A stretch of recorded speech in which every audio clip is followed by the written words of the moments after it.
As the Blazers enter their first official offseason in rebuild mode, this offseason has a ton of storylines and a ton of intrigue. Here are 5 offseason storylines for your Portland Trail Blazers. Before we jump into things, we drop merch and you can buy it right below this video. It's a great way to support the channel. Now, offseason storyline number 1 for your Portland Trail Blazers is their financial situation. The Blazers are projected to be approximately $6 million over the luxury tax. Before the lottery, it was approximately $9 million, but the Blazers moving down 3 spots saved them some money. Supposedly, the franchise is almost relieved to have saved that money, and obviously they are going to deduct the tax. And if it sounds ridiculous that they're in the tax considering they're in a rebuild, I 100% agree. Having a payroll this high in a rebuild is a bit unheard of, and considering the Blazers stuck the luxury tax when they were trying to win, they'll certainly do it again this year. And while they could wait until the trade deadline to do so, the last time that happened, Joe Cronin got out-leveraged in the Norman Powell trade due to being in the tax. And it'll be harder to deduct the tax at the trade deadline considering there will be more teams with pure cap space that can absorb salaries during the offseason. But who knows if these teams with cap space will want to blow their money on guys like Malcolm Brogdon or Matisse Thybulle. And if they do, will the financial savings take precedence over maximizing assets? We've seen that movie before, and that's the conundrum that Joe Cronin has put himself in this offseason. He may end up with a perfect opportunity to save money and get back worthwhile assets at the same time for one of the high salary veterans, but assuming that opportunity will come along is a bit naive, and we're just gonna have to wait and see. And this feeds into storyline number 2, and that is the Malcolm Brogdon injury and his trade prospects. I wanted the Blazers to flip Malcolm Brogdon before the season last year. They went into the season with him, even though he was a 4th guard with Scoot Henderson, Anthony Simons, and Shaedon Sharpe. Blazers injuries made it a little bit easier to handle that logjam for Chauncey Billups, but now as they head into the offseason, it makes a ton of sense to trade Malcolm Brogdon.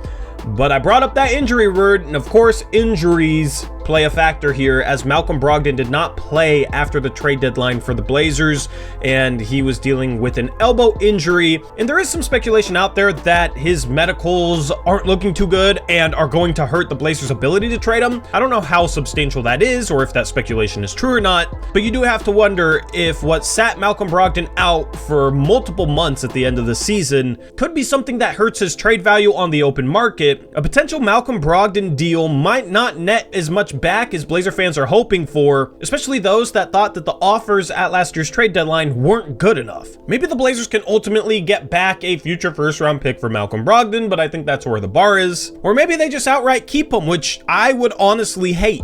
I think the Blazers need to trade Malcolm Brogdon this offseason. I just don't know if they can get back much, and that is going to be one of the biggest storylines to watch this summer. Now, before we get into number 3, I want to tell you a little bit about Manta Sleep Mask. You guys know them. They've been sponsoring the channel for a while now, and they make a phenomenal sleep mask to help you get a good night's rest. But the thing is, they're so much more than just a sleep mask. Right now, where I'm at in the Pacific Northwest, it's very, very hot. And what I love to do when this time of year rolls around is use my Manta cooling eye cups to beat the heat. Manta sleep masks have all sorts of attachments, these cooling eye cups being one of them. They're Velcro, you can literally just stick them on the mask, and it is super relaxing to put these on during a hot day and just lay down for 10-15 minutes and just relax. I have a Manta sound mask which has Bluetooth speakers, so I'll relax, meditate, enjoy the cooling eye cups, and it literally makes my entire day. And you at home, you probably deserve something like this. You deserve the ability to relax, the ability to reset yourself, take care of your mental health, sleep well, all that good stuff. And you should be treating yourself right. So if you want to do that, use the link in the description box below to visit mantasleep.com, and then use promo code Uprise on your first purchase and it'll save you 10%. It also helps out the channel, so it's a great way to support me while you're also taking care of yourself. That's called a win-win. Manta Sleep has you covered. Shout out to them for sponsoring the video. Storyline number 3 is the Blazers' overall direction. Are they going to push for a play-in appearance next year, or are they going to fully embrace the rebuild and have some patience and go the young route? If the Blazers are pushing to be competitive next year, I would fully expect them to keep Jeremy Grant, maybe even Malcolm Brogdon, maybe Matisse Thybulle, as well as make moves to add talent to the team, add players, and maybe those are more veteran-laden guys. If they're going the rebuild route and want to make a play for the future, then that would probably include trading Malcolm Brogdon. That could include trading Jeremy Grant, and obviously that route would have more of a focus on youth and development. I think the Blazers need to have some patience. I don't think the Blazers need to try and be good next year. Next year is a loaded draft, which the Blazers could get their next franchise great in. So I'm all for patience, but I don't know if the Blazers are going to be all that patient. There was that report in the middle of the season that the Blazers wanted to be like last year's Houston Rockets, with competitive, a 500 team, and pushed for a play-in spot, albeit missed it by 5 games or so. And with fan interest down, I do have some worry that the Blazers are going to short-circuit the rebuild a little bit to try and push for a play-in spot, a 9th or a 10th seed, hoping that that would bring back some of that fan engagement, hoping that they could then sell more tickets and TV viewership would go back up. But I don't think that's the best thing for winning a championship in the next decade, so we really have to pay attention to the overall direction that this ownership group and GM Joe Cronin decides to go in this offseason. And this feeds into storyline number 4. What do the Blazers do with the 14th pick? Of course, that pick is the Golden State Warriors draft pick that they owe Portland. There has already been rumblings that they are very, very likely to trade it. I think that's a bit of a mistake. I think you can get a pretty decent player in that range. While this draft is panned by many as being a weak draft, the weakest draft in years, I think there's certain types of prospects that you can find value in at points in this year's draft, and I think that 14th pick is one of them. I actually think the Blazers are in a pretty good spot to draft a high caliber role player that could be an integral part of a winning team down the line. But if the Blazers have already made up their minds that they want to trade that 14th pick, then that makes me worry about the direction that they've already chosen for this offseason. If they're being patient and going the rebuild route, that would include using that draft pick, maybe taking a swing on a Tajon Salon, or drafting a do-it-all wing. A guy I like is Jalen Tyson. Of course, the Blazers should field offers for that pick. You always want to do your due diligence in seeing what all the opportunities are for each and every one of your assets. But have the Blazers already decided to trade that pick, and will they ultimately trade that pick? That is going to be one of the biggest things to watch this offseason. The 5th and final storyline is, what do the Blazers do with their 7th overall pick?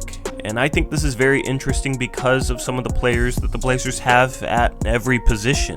What the Blazers do with this pick is going to change the outlook for somebody that's already on this roster. The Blazers are set in terms of young guards with Anthony Simons, Shaedon Sharpe, and Scoot Henderson. They're also pretty set at the center spot right now with DeAndre Ayton, Robert Williams III, who can't stay healthy, but then you got Duop Reath, who looked good last year as the 3rd stringer who could step in if Rob Will gets hurt again. So that really only leaves the forward spots, but you got Toumani Camara, who was really solid for the Blazers last year at the small forward spot, and then you got Jeremy Grant taking up that power forward spot. And no matter who the Blazers draft, they're probably going to have to move off somebody to clear minutes.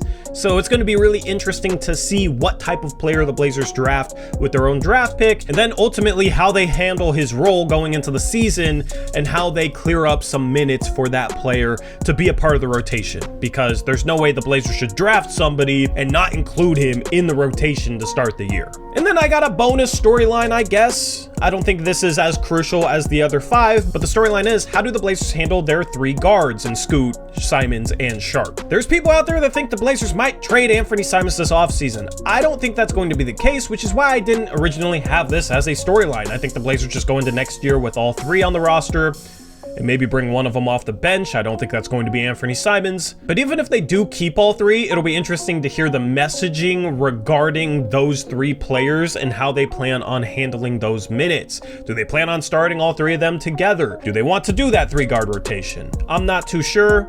Ultimately, if things get really chaotic, maybe you see Anthony Simons in a different uniform next year. I have no idea what the Blazers could get back for him on the open market.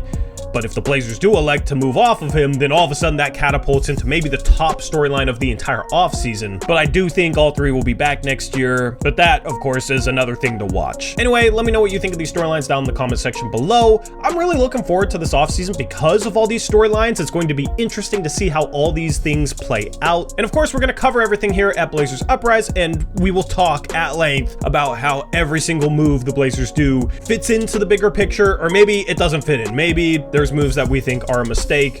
We'll tell you our honest opinions as always, and I'm really looking forward to seeing what comes of this offseason. And with that being said, we're out of here. We'll catch you next time. Until then, as always, peace out. Go Blazers.